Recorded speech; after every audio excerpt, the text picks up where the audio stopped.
Hello my friends, ഞാനിന്ന് നിങ്ങളുമായി ചർച്ച ചെയ്യാൻ ഉദ്ദേശിക്കുന്നത് നമ്മുടെ ജീവിതത്തിൽ നിരാശയെ എങ്ങനെ പിഴുതെറിയാം എന്നുള്ളതാണ്. പലരുടെയും ജീവിതത്തിൽ ആത്മവിശ്വാസം കെടുത്തുന്ന വലിയൊരു വൈറസാണ് നിരാശ എന്നുള്ളത്. അത് മനസ്സിലേക്ക് വന്നു കഴിഞ്ഞാൽ നമ്മുടെ ചിന്തകളിലേക്കും പ്രവൃത്തികളിലേക്കുമെല്ലാം അതിവേഗം വ്യാപിക്കുന്നു. അതോടെ ജോലിയിലും ദാമ്പത്യ ജീവിതത്തിലും ബിസിനസ്സിലും പഠനത്തിലുമെല്ലാം പിന്നിലാവാനും ആത്മവിശ്വാസം നഷ്ടപ്പെടാനും ഇടയാക്കുന്നു. അതിനാൽ നിരാശയുണ്ടാക്കുന്ന സാഹചര്യങ്ങളെ ശരിയായ രീതിയിൽ നേരിട്ടാൽ നിരാശയെ തൂത്തെറിഞ്ഞ് ആത്മവിശ്വാസം കൈമുതലാക്കി വൻ നേട്ടങ്ങൾ നമുക്ക് കൈവരിക്കുവാൻ സാധിക്കും. നിരാശയെ മനസ്സിൽ നിന്ന് നീക്കിയാൽ മാത്രമേ ഒരു വ്യക്തിക്ക് അയാളുടെ കഴിവുകളും സാധ്യതകളും തിരിച്ചറിയുവാനും പ്രവർത്തിക്കുവാനും സാധിക്കുകയുള്ളൂ. തന്റെ അവസ്ഥ മാറുമെന്ന വിശ്വാസം ഒരാളിൽ ഉണ്ടാവണം.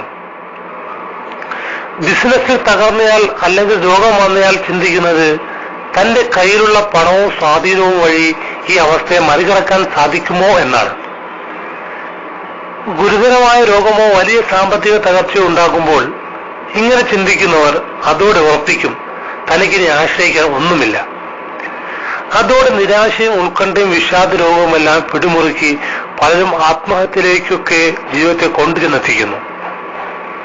എന്നാൽ ശുഭാപ്തി വിശ്വാസമുള്ളയാളുടെ ജീവിതത്തിൽ, പോസിറ്റീവായി ചിന്തിക്കുന്ന ഒരാളുടെ ജീവിതത്തിൽ സർവ്വം നഷ്ടപ്പെട്ടാലും വലിയ ദുരന്തങ്ങൾ വന്നാലും ആ വ്യക്തി തളരില്ല, നിരാശപ്പെടില്ല. ഏത് പ്രതിസന്ധിയിലും ശുഭാപ്തി വിശ്വാസത്തോടെ ശാന്തമായി പ്രവർത്തിക്കുവാൻ കഴിയുന്നവർ നിരാശ അകറ്റി ജീവിത വിജയം നേടുക തന്നെ ചെയ്യും. നിരാശയെ അകറ്റി ആത്മവിശ്വാസം ഉയർത്താൻ നമുക്ക് വേണ്ട ഒരു സുപ്രധാന ഘടകമാണ് ക്ഷമ എന്നുള്ളത്. എന്തും റെഡിമെയ്ഡായി കിട്ടുന്ന ലോകത്ത് അതുകൊണ്ട് തന്നെ ജീവിത വിജയവും ഒറ്റയടിക്ക് നേടാൻ നാം ആഗ്രഹിച്ചേക്കാം.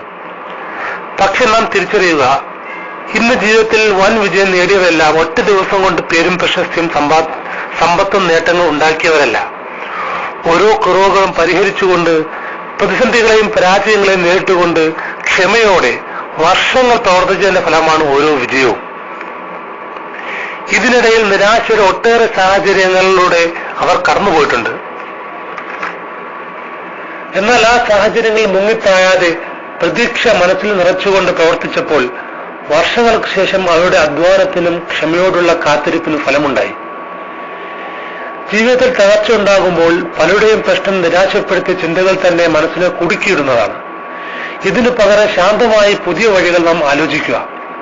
നഷ്ടങ്ങളുടെ കണക്കെടുത്തുകൊണ്ട് അവയും എണ്ണിയിരുന്നാൽ നിരാശയും അസംതൃപ്തിയും എന്നും മനസ്സിൽ നിറയും. നഷ്ടങ്ങളെ നാം മറന്നേക്കുക, എന്നേക്കുമായി. പുതിയ നേട്ടങ്ങൾ വഴികളിൽ തിരയുക, അവിടെ പുതിയ വഴികൾ തെളിയും. അധികമാരും ആത്മാർത്ഥമായ ബന്ധങ്ങളില്ലാതെ ജീവിക്കുന്നവർ ഏകാന്തത പെട്ടെന്ന് പിടിമുറുക്കും. ഇത് പിന്നീട് നിരാശയിലേക്ക് നയിക്കും. പ്രശസ്തരായ പല വ്യക്തികളും ഏകാന്തത മൂലം ക്ലേശിച്ചിരുന്നതായി അവർ തന്നെ തുറന്നു പറഞ്ഞിട്ടുണ്ട്. ബന്ധങ്ങൾ വളർത്തുക എന്നതാണ് ഏകാന്തത അകറ്റി നിരാശയും അസംതൃപ്തിയും നീക്കാനുമുള്ള ഏറ്റവും പ്രധാനപ്പെട്ട മാർഗം. ഒട്ടേറെ ആളുകൾ എപ്പോഴും ചുറ്റുമുള്ളത് കൊണ്ട് അവയൊന്നും ആത്മാർത്ഥമായ ബന്ധം ആകണമെന്നില്ല. നമ്മൾ നന്മ ആഗ്രഹിക്കുന്ന നല്ല സുഹൃത്തുക്കളുമായി, ബന്ധുക്കളുമായുള്ള ബന്ധങ്ങൾ നാം കാത്തു സൂക്ഷിക്കുക. പ്രയാസങ്ങളും ബുദ്ധിമുട്ടുകളും ആത്മാർത്ഥ സുഹൃത്തുക്കളോടും കുടുംബാംഗങ്ങളും തുറന്നു പറയുക. ഇടയ്ക്ക് സുഹൃത്തുക്കളുടെയും ബന്ധുക്കളുടെയും വീടുകൾ നാം സന്ദർശിക്കുക.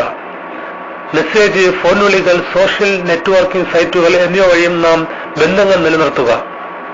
ഇത് മനസ്സിൽ സന്തോഷവും സമാധാനവും നിറച്ച് ഏകാന്തതയും നിരാശയും നമുക്ക് ഇല്ലാതാക്കി തരും. അതല്ല എങ്കിൽ തന്നെ ആരും വിലമതിക്കുന്നില്ല, സ്നേഹിക്കുന്നില്ല, അല്ലെങ്കിൽ പിന്തുണയ്ക്കുന്നില്ല, പരിഗണിക്കുന്നില്ല എന്ന തരത്തിലുള്ള ചിന്തകളാണ് നമ്മുടെ മനസ്സിൽ നിറയുക. പ്രകൃതി പോലും എല്ലാ ദിവസവും ഒരുപോലെയല്ല. ശക്തമായ പേമാരിക്ക് ശേഷം ശാന്തമായ ദിവസം പിറക്കുന്നത് പോലെ ജീവിതത്തിലെ അപ്രതീക്ഷിത സാഹചര്യങ്ങൾ മാറുമെന്ന് നാം വിശ്വസിക്കുക തന്നെ വേണം. ലക്ഷ്യം എത്ര വലുതായാലും അതുകൊണ്ട് ഭയപ്പെടരുത്. എനിക്ക് നേടിയെടുക്കുവാൻ സാധിക്കുമോ എന്ന് ഓർത്ത് ആകുലതയും നിരാശയും നാം ഉണ്ടാക്കരുത്. മറിച്ച് വ്യക്തമായ ടൈം ടേബിൾ തയ്യാറാക്കി ലക്ഷ്യത്തെ പല ഭാഗങ്ങളായി വിഭജിച്ച ശേഷം ഓരോ കാര്യങ്ങളായി നാം പൂർത്തീകരിക്കുക. പതിയെ നിങ്ങൾ അറിയാതെ തന്നെ നിങ്ങൾ ലക്ഷ്യത്തിലേക്ക് അടുക്കുക തന്നെ ചെയ്യും. നിങ്ങൾ ആയിരിക്കുന്ന അവസ്ഥ നിങ്ങൾ സ്നേഹിക്കാൻ കഴിഞ്ഞാൽ മാത്രമേ നിങ്ങൾ ആകാൻ ആഗ്രഹിക്കുന്ന തലങ്ങളിലേക്ക് ഉയരാൻ നിങ്ങൾക്ക് സാധിക്കുകയുള്ളൂ.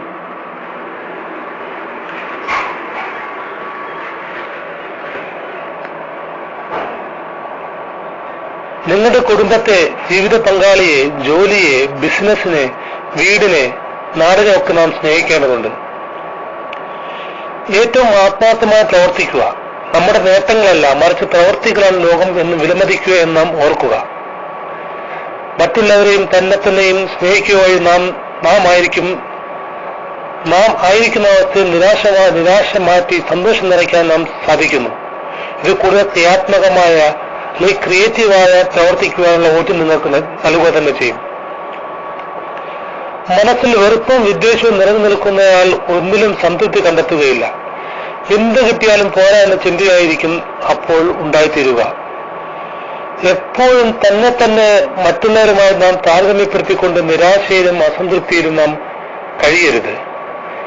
ഇത് പരിഹരിക്കാൻ മനസ്സിൽ നിന്ന് വെറുപ്പിനെ നാം തുടച്ചു നീക്കുക.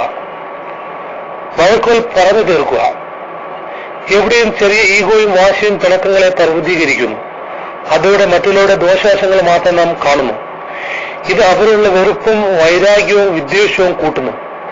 അതിനാൽ പിണക്കങ്ങൾ തുറന്ന് സംസാരിച്ച് പരിഹരിക്കാൻ നാം ശ്രമിക്കുക.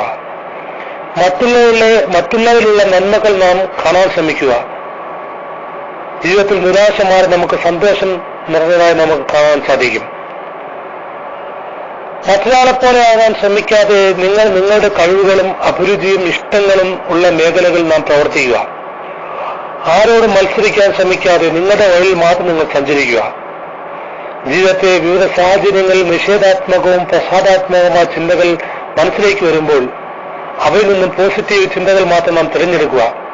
ജീവിതത്തിൽ നിരാശ അകറ്റി ആത്മവിശ്വാസം ഉയർത്തി എന്നും സന്തോഷവും സംതൃപ്തി നിറഞ്ഞ ജീവിതം ഉണ്ടാക്കുവാൻ നമുക്ക് ഓരോരുത്തർക്കും സാധിക്കട്ടെ എന്ന് പ്രാർത്ഥിച്ചുകൊണ്ട് ഞാൻ എൻ്റെ ഈ പ്രഭാഷണം അവസാനിപ്പിക്കുകയാണ്. നിങ്ങൾക്ക് ഈ വീഡിയോ ഇഷ്ടപ്പെട്ടുവെങ്കിൽ നിങ്ങൾക്ക് ലൈക്ക് ചെയ്യാം. കൂടുതൽ വീഡിയോകൾക്ക് വേണ്ടി ഈ ചാനൽ സബ്സ്ക്രൈബ് ചെയ്യേണ്ടതാണ്. Thank you for listening my voice.